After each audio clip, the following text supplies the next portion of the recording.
ሰላም ጤና ይስጥልኝ። እንኳን ወደ ኮፊ ሶሉሽን በደህና መጣችሁ።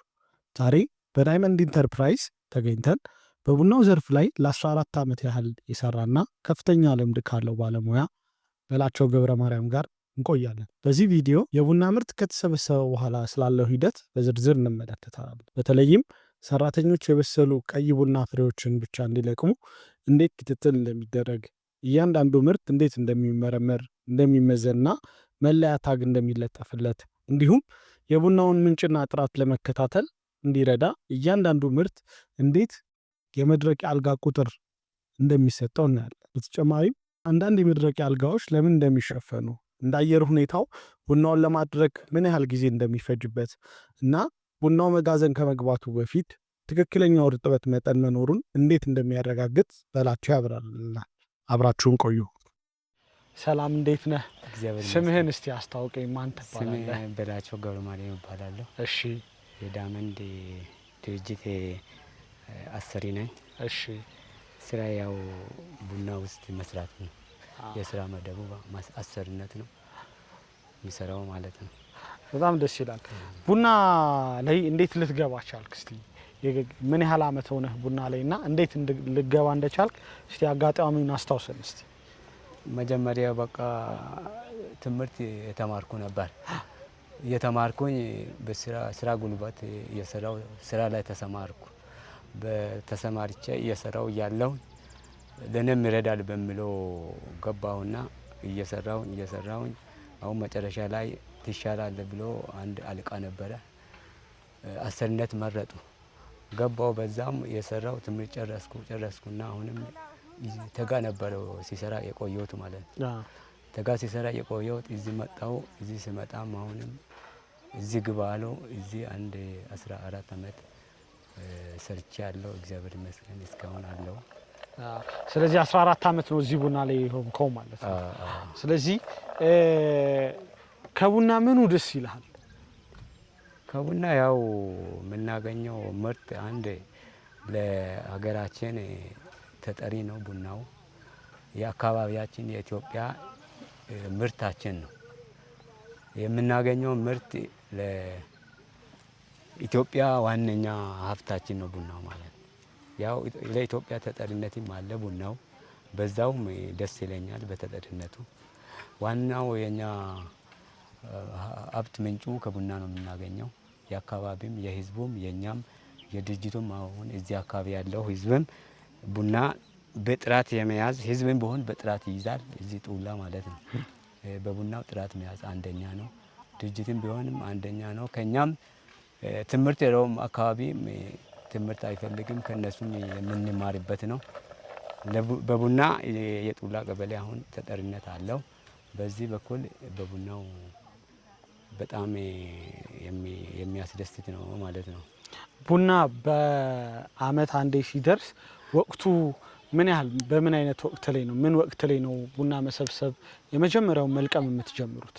መልቀም የጀምረው ዘንድሮ አሁን መስከረም ነሐሴ ላይ ጀምረናል። ነሐሴ ላይ ነው የጀመራችሁት? አዎ ነሐሴ በቃ በራሪውን ማለት ነው የጀመርነው። በራሪ ጀምረን እስከ ዛሬ ድረስ የለቀምን ነው። ቢሆንም አሁን ዘንድሮ ነሐሴ ላይ ነው የጀመርነው ማለት ነው። እንደ አየር ሁኔታ ነው ማለት አረት ዘመናት አየር ሁኔታ መለዋወጥ አለ። እንደዛው ያው ቅላትም በዛው ወይ መስከረም ሊሆን ይችላል ወይም ሐምሌ ሊሆንም የሚችልበት ሰዓት አለ። የመጀመሪያውን የምትለቅሙበት ጊዜ ማለት ነው። አዎ እንደ ዘመን የመጨረሻውን ደግሞ የምትጨርሱበት የመጨረሻውን ለቅማችሁ ስቶር የምታስገቡበት ጊዜ ደግሞ መቼ ሊሆን ይችላል? ታህሳስ በቃ ታህሳስ ላይ ዛፍ ላይ ጨርሰን ወደ እንክብካቤ የምንገባበት ሰዓት የምትገቡ ይሄ ፍሬው ፕሮሰስ ተደርጎ ካለቀ በኋላ ከተዘጋጀ በኋላ ወደ ስቶር ይገባል። ከዛ በኋላ ያለው ደግሞ ራሱ እጽዋቱን የምትንከባከቡበት ነው ማለት ነው። በዛ ጊዜ ሂደት ውስጥ ምን አይነት ነገሮች ታረጋላችሁ? ምንድነው የምትሰሩት? በመንከባከብ ሂደት ውስጥ እንዴት ነው የምትንከባከቡት? እስቲ አንዳንድ ስቴፖቹን የምትከተላቸውን ሂደቶች እስቲ ንገረኝ። እንክብካቤ ለምሳሌ ቡና ተለቅሞ አሁን አንዳንድ ሰዎች ቡና ይሰብራሉ። እዛ ተንጠልጥሎ የቀረውን እናወርዳለን። ሚቀሳ እናደርጋለን። ከስር አረም ቁጥጥር እናደርጋለን። ጥላ ዛፎችን እንቀንሳለን። ተጨማሪ ምግብ የሚፈልጉት ቡናዎች ላይ እንደ ኮምፖስት ነገር ቡና ገለባ፣ ፊግ እንደዚህ እንክብካቤ ሰጥተን ነው እነሱ ይደረጋሉ ማለት ነው። እንደዚህ ይደረጋል ለመጪ ምርት ተዘጋጅቶ ለመቀጠል ማለት ነው የምንሄድበት ሂደት ማለት ነው። በጣም ጥሩ። በዛ ሂደት ውስጥ ምን ያህል ጊዜ ደግሞ ያንን ትንከባከቡታላችሁ? እንክብካቤ ያው ምንጣለው የማይቋረጥ ነው። ለምሳሌ ሚቀሳ ምንመቅሶ ለምሳሌ ቡና አሁን ምርት ይዟል አይደለም? ምርት በደንብ ስለያዘ ጫፍ ጫፎቹ ይደርቃሉ። እነሱን በመቀስ ወደ ድረቁና እርጥብ ያለውን ድንበር ያየን ወደ እርጥቡ እንዳንጠጋው ደረቁንም ሳናስቀር በመቀስ እንቆርጣለን። እየተቆረጠ ይሄዳል። እዛ ሄደን ያ ምንጨርሶ ለምሳሌ ታህሳስ ጀምረን ጥርን የካቲትን መጋቢትን ድረስ ያ ሚቀሳ ይሰራል። እየተሰራ ይሄዳል። ያ ሚቀሳ ለምሳሌ ምርት ሲይዝ ይቆማል። የሚቀሰው ማለት ነው ሊቆም ይችላል። እንደ ቡናው ታይቶ ቡና ከተጨናነቀ ይቀነሳል። ካልተጨናነቀ ምልመላ የገን ተቀጣይነት አለ። ምልመላና እንትን ምልመላ ከቡናው መመልመል አሁን ለምሳሌ ቡና ላይ ጥገኛ የሆኑት ማለት ነው። ጥገኛ የሆኑት አሉ። ምግባቸው የሚሻሙ ቡናዎችን እንቆርጣለን። አላስፈላጊ የሆኑት ማለት ነው እያስወገድን እንሄዳለን። እሺ በጣም አሪፍ። እንደዛ ከሆነ ምናልባት አሁን በሚደርስበት ጊዜ ደግሞ ያሉትን ነገሮች ንገሪኝ። ቡና በሚደርስበት ጊዜ ምን አይነት ነገሮች ናቸው የምታያቸው? ከዚህ ጋር አያይዘህ በምን ያህል ጊዜ ቡና ይበቅላል? አበባ የሚያወጣበት ጊዜ ምን ያህል ጊዜ ነው የሚፈጀው? የመጀመሪያዋ ደግሞ እቺ የምትበቅለዋ ቀዩ አለች አይደል? የምትበቅለዋና የምትለቅሟት እናንተ ከሱ ጋር በተያያዘ አንዳንድ ነገሮችን እስቲ መረጃ ስጠኝ ደግሞ ማለት ነው። አበባ ያው ነው። አበባ የሚጀምረው ሁሉም ፀሐይ ከሆነ ላይጀምር ይችላል። ሁሉም ፀሐይ ከሆነ ላይጀምር። ለምሳሌ እንክብካቤ ታህሳስ ጀምረን እንክብካቤ ያረግን ዝናብ እዛ ጠብ ካለ ያብባል። ትንሽ ካፊያ ካለ ማለት ዝናብ የሚቆም ከሆነ ሙሉ በሙሉ ላያብብ ይችላል። ወቅቱ ማለት የተፈራረቀ ከሆነ ለአበባም ሆነ ለስራም ለቡና ምርትም ያገለግላል። ሁሉም ዝናብ መሆንም የለበትም፣ ሁሉም ፀሐይ መሆንም የለበትም። እንደ አየር ሁኔታ ተመጣጣኝ መሆን አለበት ማለት ነው። እሺ በጣም ጥሩ። ከዛ ቡናውን ከለቀማችሁት በኋላ አሁን እንደዚህ እዚህ የምናየው ትላንትና የተለቀመ ቡና ነው፣ ዛሬ እየተሰጣ ነው ያለው ማለት ነው። የለቀሙትን ቡና ካመጡ በኋላ ምን አይነት ስቴፖችን ተከትላችሁ ምን አይነት ነገሮችን ተከትላችሁ ነው የምትሄዱት? እስቲ እሱን ደግሞ ለቀማው ከመጣ በኋላ ኪሎ ከመመዘን አንስቶ እዚህ ላይ አስጥታችሁ ያሉትን ፕሮሰሶች እስቲ። መጀመሪያ ጧት ሰራተኛ ስምሪት ላይ ይወጣል። እሺ ስምሪት ላይ ሲወጣ ቀይ ቡና ለቅማችሁ እንዲታመጡ ተብሎ ከፍረው እናሳያለን። መቼው ቀይዋን ማለት ነው። ይሄ አይነት ቡና አይምጣ ብለን እንነግራለን። ነግረን ይዞ ይመጣሉ። ከመጡ በኋላ እንደገና ያንን አምነን አንቀበልም። እዚህ ስራ ነጥፈን እንመርጣለን። ቃሪያን እንፈትሻለን። አይተን ፈትሸን ወደ ሰራተኛው አፍሶ ወደ ሚዛን ይሄዳል፣ ያስመዝናል። ሲያስመዝን የራሱ ኪሎ ያስይዛል። ሲያስይዝ አልጋ ኮድ አለ። ይሄ አልጋ ላይ ውሰድ ይባላል። ተቀባይም አለ አልጋ ላይ ማለት ነው። አልጋ ኮዱ ላይ ማለት ነው። ለምሳሌ 40 አልጋ ሊሆን ይችላል። 40 ቁጥር አልጋ ኮድ ሊሆን ይችላል። 40 ቁጥር ላይ ውሰድ ይባላል። 40 ቁጥር ላይ ያለው ሰውዬ አምጣ ብሎ ይጠራል ማለት ነው። እኔ አለሁ እዚህ ይላል። ወስዶ ይገለብጣል። ከገለበጠ በኋላ ያ አልጋ 40 አልጋው እስከሚሞላ ድረስ እዛው የገለበጠ ይሞላል። ከሞላ በኋላ በእገሌ ተሞልቷል፣ ሌላ አልጋ ቀይር ይባላል። እንደገና ሌላ ኮድ እንቀይራለን። ቀይረን እንደገና እያለን ያ አልጋው እስከ መጋዘኑ ውስጥ ቡና ሄዶ ምገባ ድረስ አልጋ ኮዱን አይቀይርም። ኮዱን ይዞ እስከ ድርዳሩ ድረስ ይሄዳል። እዛ ደርቆ እስከሚደረደርበት እስከሚፈለፈልበት ጊዜ ባለው ይሄንን ሁሉ ስቴፕ ተከትሎ ይሄዳል ተከትሎ ከዚች ያለዋን አልጋ ራሷ ቁጥሯን ይዛ እስከ መጋዘን ትገባለች ቡናዋ ማለት እቺ ቡና ለምሳሌ 40 ቁጥር ከሆነች 40 ቁጥሯ 40 ቁጥር ቡና ነኝ የሚሏን ስሟ ይዛ ከሻ ላይ ተሰፍታ እስከ ድርዳሩ ድረስ ትሄዳለች ማለት ምናልባት በዚህ ቁጥጥር ሂደት ውስጥ ትሬሰቢሊቲ የምንለው ይሄ ባች ምን አይነት ባች እንደሆነ የሚሉት ነገሮች እንይዝበታለን ማለት ነው። ከዛ ጣዋት ስመጣ ያዩዋቸው ነበር። አንዳንዶቹ ተሸፍነዋል፣ አንዳንዶቹ ደግሞ አልተሸፈኑም። ምናልባት ትላንትና ለቀሙት ደግሞ ያልተሸፈኑ አይቼ ነበር። አሁን ዛሬ ለቀማቸዋቸው ለምንድን ነው የማትሸፈኑበት ምክንያት ምንድነው? ያልተሸፈነው ለሚመሰለ ይሄ አሁን ጥሬ ቡና ነው። ሲሸፍነው የራሱ ሙቀትና የሸራ ሙቀት ተጋጭቶ ወደ ድርቀቱ ቶሎ እንዳይደርቅ ያደርገዋል። ትንሽ ጠፈፍ ስል ለምሳሌ ይሄ ነገ ዛሬ አድሮ ነገ ሊሸፈን ይችላል። ዛሬ ጠውልጎ ውሏል ማለት ነው። ሙቀት አይፈጥርም። እንደገና የመበስበስም ባህሪም አለ። ለምሳሌ እዚህ ውስጥ በጣም የበሰሉ ቡናዎች አሉ። እነዚህ ከሌላ ጋር ሲጋጩ ውሃ ይፈጥራሉ። ሌላ ነገር እንዳይፈጥሩ ለማለት ነው። ሌላ ነገር አይደለም። ስለዚህ እሱ ይሸፈናል ማለት ቀዩ ያድራል። ይሄ ለምሳሌ ዛሬ ያድርና ክፍተት ዝናብ ከሆነ ይሸፈናል። ግን ዝናብ ስለሌለ ነው።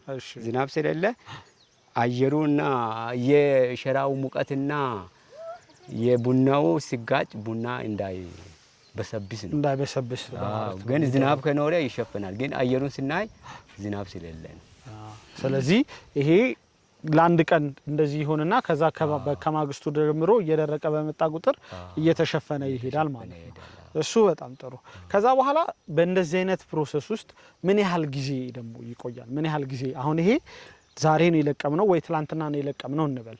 ስለዚህ የሚበቃውን እርጥበት መጠን እስኪደርስና እስክታወጡት ድረስ ምን ያህል ጊዜ እዚህ አልጋ ላይ ይገላበጣል? እዚህ አልጋ ላይ ትክክል ነው። እስኪ አልጋ ላይ 1 ወር ተኩል ድረስ የሚቆይበት ሰዓት አለ። እሺ እንደገና 28 29 ቀን 25 ቀን የሚደርቅበት ሰዓት አለ።